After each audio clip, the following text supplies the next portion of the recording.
already. You haven't done that. You haven't even allowed for that, which means the states are not going to get that money. So the revised estimate is already, in fact, depriving states.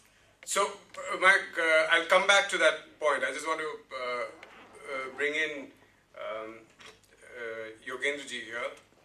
You know that amount of money Professor Ghosh talked about, FCI not being paid. FCI actually having to take loans right now, right, to make its payments. Allocation is there, but it's not being paid. That is one of the problems with procurement itself, and you've been actually talking about that even if there is an MSP out there, it's not being procured. There is a support that's coming in, right? For the first time, there is a certain support. 2,000 rupees will be paid right away, and there's some issues whether it's ethically right, whether it's constitutionally right to actually, the retrospective effect, put 20,000 crores into a budget which has been passed in last year. But the question is, why would you not be happy that this money is being given? And I know that you're not happy. That's why I'm asking. Any money going to farmers, one should not be unhappy about. The only thing is you need to look at its implications and whether it contributes to that overall objective that you would like public money to be spent for. Just two or three things quickly. One is you mentioned procurement. Because yesterday another PM Kisan scheme has been announced. So it's useful to look at the previous PM schemes. You remember PM Asha? Yeah. In the month of September, that was announced with enormous fanfare. And what amazes me is the capacity of this government to announce the same thing thrice and celebrate it every time as if it's a new thing that has been announced. So, I mean, let's look at it. February 1st last year, Arun Jaitley said, we are going to implement Swaminathan Commission, cost plus 50%. People like us cried, it's trickery and so on and so forth, but it was duly celebrated. Historic, nothing less than historic ever. Then the same thing is announced on July 4th. To say, now we are announcing Kharif prices, which should have been announced earlier, but that was announced. Again historic, laddu, everything. Then the same thing is announced in September, as if it's a third new declaration. It was exactly the same thing, announced again in September. Now it has a new name called PM Asha. The idea was that so far farmers have been promised MSP. For the first time in history, we are actually going to purchase dana kharidenge. These are the statements made at that time. Now that the Kharif procurement season is over, we can assess what actually happened. And to my mind, the broad record is this. PM Asha had three components. One was good old style procurement. Second was Bhavantar. Third was private procurement. And broadly speaking, the record is 0 on private procurement. Bhavantar, again, almost close to 0. No state was interested, rightly so. It was back to good old procurement. And where? Dana kharidne ki baat chhod dijiye. Actually, and I've repeatedly challenged it, go to government's own website, which gives you mandi prices, and show me one mandi where all farmers have managed to sell their entire crop, even one single crop, for the MSP declared by the government. Yeah, this is the state of performance. So now we have this new scheme, PM Kisan. One thing that the point that we made yesterday, which is the amount. Now, clearly, it's not an income. Obviously, it's not a substitute for income. It's an income supplement. But any supplement, in order to be meaningful, has to have some quantum to it.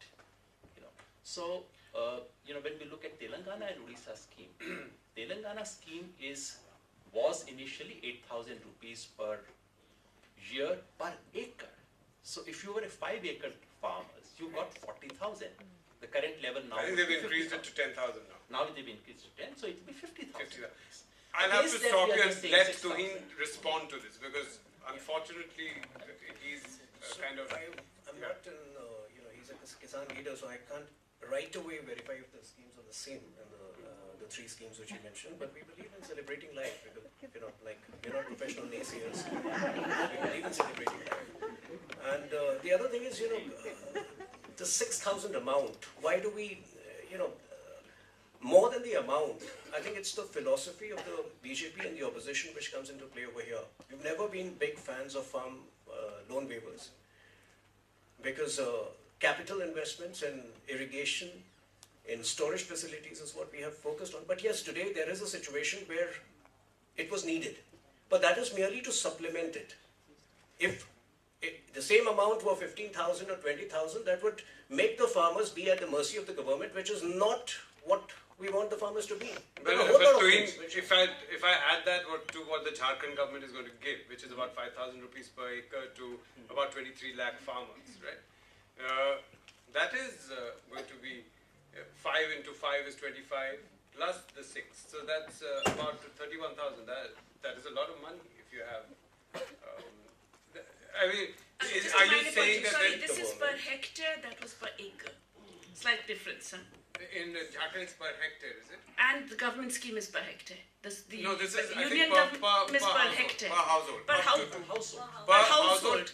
Up to with 2 less hectares. than 5 hectares. Up to 2 hectares. Up to So 2 that's 5 hectares. So fine. No, but the reason I'm asking this is that is it likely that BJP state governments, which are not going to go to elections right now, are going to announce similar schemes in their states? Because Jharkhand has done it, right? Jharkhand is going to elections in the next 6 months, but the thing is agriculture is a state. No, but they've already announced it for the next fiscal. So agriculture is a state subject, and depending upon the given situation in a particular state, I think the state governments are within the right to take independent decisions. In addition to what the centre has. Let's comment on 2 things. What amazes me is the government's capacity to speak in 2 voices and for the media to accept both. Tuhin says, we are no great fans of loan waivers. Now, I remember someone announcing that in Uttar Pradesh, someone announcing that in Maharashtra, announcing that in Karnataka. So clearly your philosophy changes. I just have to stop this. Tuhin, just 30 second response because I need to go to Priyanka and Yamini. These happened 3 years after our government came into in the centre, and it was not the priority. But look at what happened post that.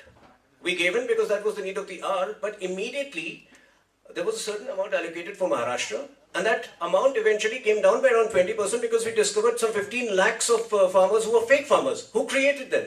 There is a legacy to it in Maharashtra. Thanks to the Aadhaar seeding, they get exposed. So for the opposition, the loan waiver, even as we see it in Madhya Pradesh, may be an opportunity to engineer a fresh scam.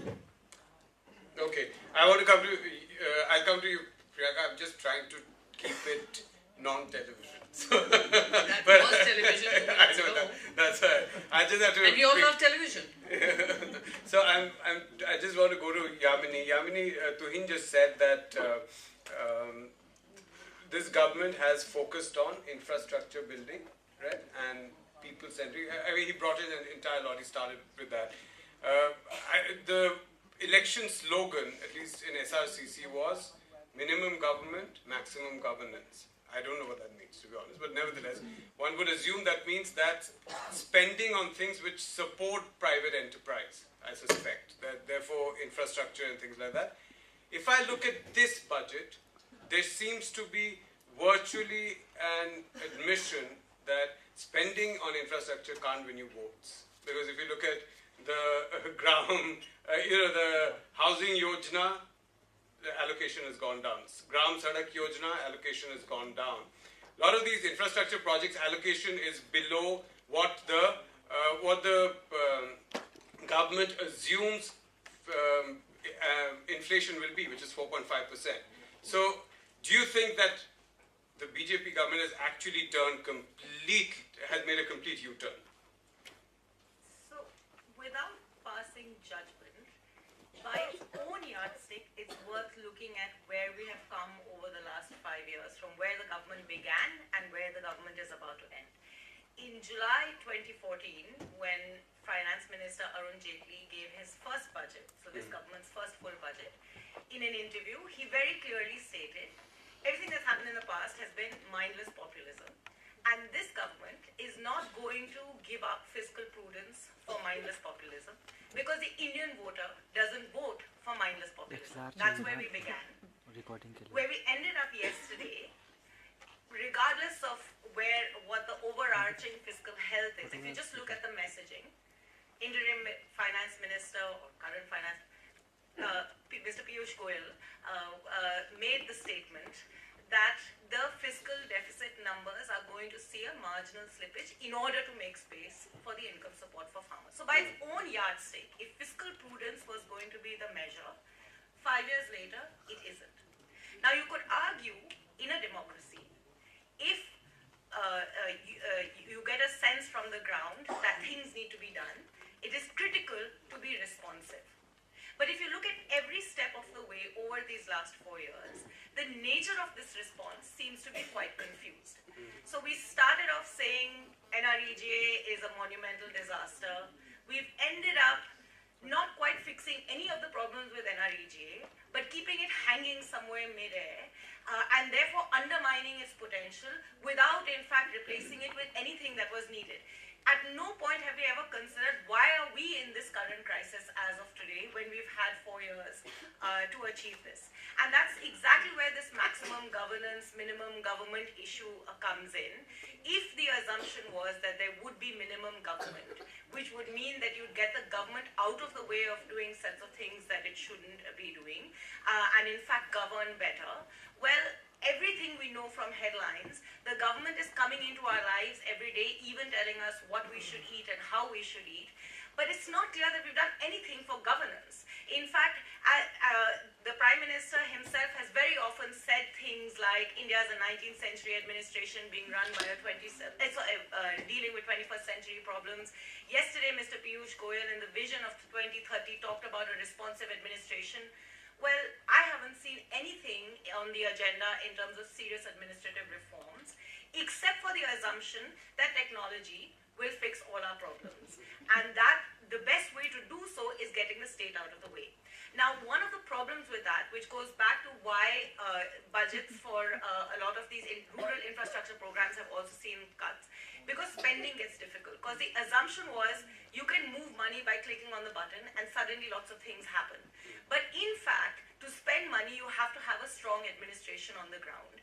Without that investment, it's not going to be so easy to do. So you do see a fair amount of underspending in many states, and that's one of the reasons why you get into this vicious Okay, I'll cycle. come back to you, Priyanka, finally. Thank Now, what different would the Congress party have done if they had been doing this budget? Would they have spent openly and said that, okay, the BM we need to get rid of it? Would you do that? So, firstly, if Congress was in power and it had got a historic mandate like the Bharatiya Janata Party managed to get on the back of promises made to the farmers, to the women, to the youth of this nation, we would have gone on to implement all those promises we had made. And we wouldn't have waited for 5 budgets and in the interim budget made all the announcements possible. And obviously we wouldn't have got something like a demonetization, which wreaked havoc in the economy. And then trying to now find band-aid treatments to big wounds that you've left for the economy to recover from.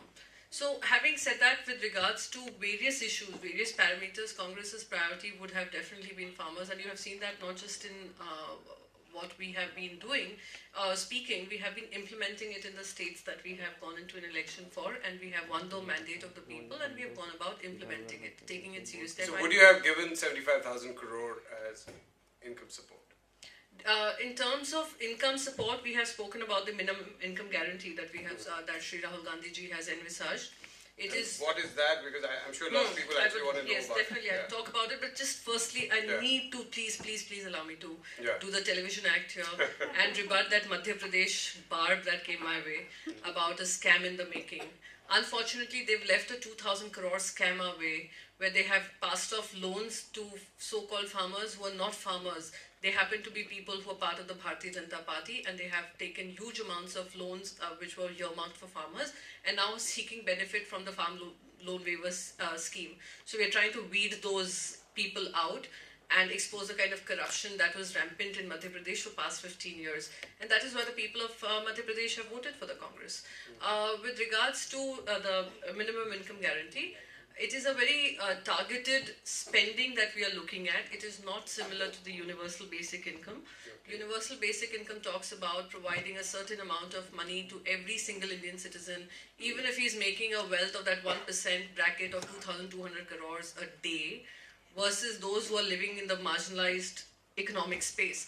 We are going to do our targeted spending would be directed towards those who are the marginalized in the society, who are living below the poverty line, to ensure that they get enough support through government policy interventions to be able to live a life of dignity, to find themselves capable enough How much will to be it cost? able to contribute to the system. Will it cost more or less than this 75,000 crore? You know, I'm very certain that whatever spending would be done would be on the basis of what economic impact it is going to have on the economy. Every single economist we have consulted for our manifesto consultation has found this a very progressive intervention in as far as government policy is concerned. Welfare spending is concerned. We have done that. You know, when we spoke about a central farm loan waiver. So I have a very specific question. I cannot give you numbers right away. No. I'm just asking. Would you care if fiscal deficit went to 6%? No, absolutely not. We are going to be very prudent about the fiscal deficit targets, etc. Unfortunately, they've missed that target yet again. We are very clear that this spending will not cause damage to the economy per se, but ensure that the money is spent on people who need it the most. In terms of how the layout would be, how the spending would be, we have done that. Would you increase taxes on corporates? So that is something you would get to know in the broader framework once we have the, the manifesto out. It is not something that we are talking off our hats. It has been in discussions for manifesto consultations, not just with economists in India, but across the globe. And no, I'm just trying to think that if you're going to spend more, and you're saying that you're not going to have a larger fiscal deficit, where are you going to get the revenue from? From the corruption amount that they've managed to give to their suited friends. But that almost sounds like the 15 lakh rupees per person. To Professor Chakravarti, do you believe that we're now going to see a period where things like fiscal responsibility, what is it called? I've even forgotten what that bill is called, because frankly, yes. The point is that do you think that we are now at a time when that has to basically go into the back burner? Do you think that any future government that comes, because more or less it's very clear that in Modi 1 at the end of it, I'm calling it Modi 1 like UPA 1, UPA 2, because it could be Modi 2. I can see Professor Ghosh is worried about that, and so, but there could be a Modi 2, but it signals that Modi 2 will also not be about managing fiscal deficits. Well, I think there are two issues. How much it is as a percentage of total government expenditure. Now, if we look at the total government expenditure, it is 27 lakh crore as budgeted in 2019-20 BE. Now, if you deduct all the committed expenditures, the expenditure that is left is around 10 lakh crore. So around 19 lakh crore is committed expenditure. That includes your interest payment, 6.65 lakh crores, establishment expenditure 5.41 lakh crores, subsidies 3 lakh crore, grants to the states, FC grants, which is again committed 1 lakh crore, and transfer on GST compensation 1 lakh crore. All these adds up to around 19 lakh crore. So you are left with around 8 lakh crore. So 10% of that has been allocated for the farmers. So that's not a small amount.